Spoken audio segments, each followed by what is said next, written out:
Hello everyone, welcome back to KC Lovers Review. When the phone rings episode 7 preview। तो last episode में हमने देखा था कि सायोन को पता चल जाता है कि वो थ्रेटनिंग वाला कॉल उसे हिजू ही करती है, लेकिन वो हिजू को नहीं बताता है कि उसे पता है। और फिर सायोन हिजू और उसके ऑफिस एम्प्लॉयज के साथ ट्रैकिंग पर जाता है, जहाँ पर हिजू नीचे गिर जाती है तो पूरी रेस्क्यू टीम उसे ढूंढ नहीं पाता है। और इधर शाम हो जाता है तो सायोन परेशान हो जाता है और फिर हिजू को होश आने पर उसे याद आती है कि किसी ने उसे धक्का दिया था। फिर वो किडनैपर के कॉल से सायोन को कॉल करती है और फिर सायोन कॉल रिसीव करते ही कहता है हिजू तुम ठीक हो। और फिर कहता है आई मीन तुम हिजू के साथ हो ना, उसे कहो कि उसकी बैकपैक में एक पोर्टेबल फ्लैर रखा है, उसे इस्तेमाल करो तभी मुझे पता चलेगा कि वो कहाँ पर है। और वो हिजू की आवाज सुनकर रोने लगता है और तभी हिजू उस पोर्टेबल फ्लैर का इस्तेमाल करती है और सायोन को पता चल जाता है कि हिजू कहाँ पर है और वो भागता हुआ उसकी तरफ जाता है। और यहीं पर 6 एपिसोड खत्म हुआ था। तो आगे 7th एपिसोड में दिखाने वाला है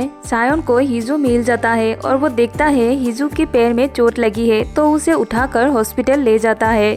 तो हिजू शॉक्ड में होती है तो सायोन उसके साथ हॉस्पिटल में रुक जाता है और एक ही बेड पर दोनों सो जाते हैं। तो हिजू ऑकवर्ड फील करती है तो सायोन कहता है हमने पहले भी तो साथ में सोया था, लेकिन सायोन को अभी तक वो याद नहीं आता है कि उसने उस दिन नशे के हालत में उसने अपने प्यार का कन्फेशन हिजू से किया था कि वो हिजू से प्यार करता है। उसके बाद दिखाने वाली है वो किडनैपर फिर से हिजू को कॉल करके धमकी देता है कि तुम मेरे फोन वापस कर दो, मैं लेने आ रहा हूँ तुम्हारे पास। तो हिजू डर जाती है और फिर थोड़ी देर में बाहर गोली की साउंड होता है। उसे लगती है वो किडनैपर सायोन पर अटैक कर चुका है और वो भागती हुई बाहर जाती है, लेकिन ऐसा कुछ नहीं होता है। और फिर आगे दिखाने वाली है सायोन हिजू की बहुत केयर करता है तो उसका केयरनेस देखकर हिजू इमोशनल हो जाती है और उसे पूछती है तुम मेरे इतनी ख्याल क्यों रख रहे हो। तो सायोन कहता है क्योंकि मुझे पछतावा हुआ कि मुझे नहीं लगता मैंने तुम्हारे लिए कुछ किया है। उसके बाद दिखाने वाली है हिजू फिर से उस किडनैपर के कॉल से सायोन को कॉल करती है।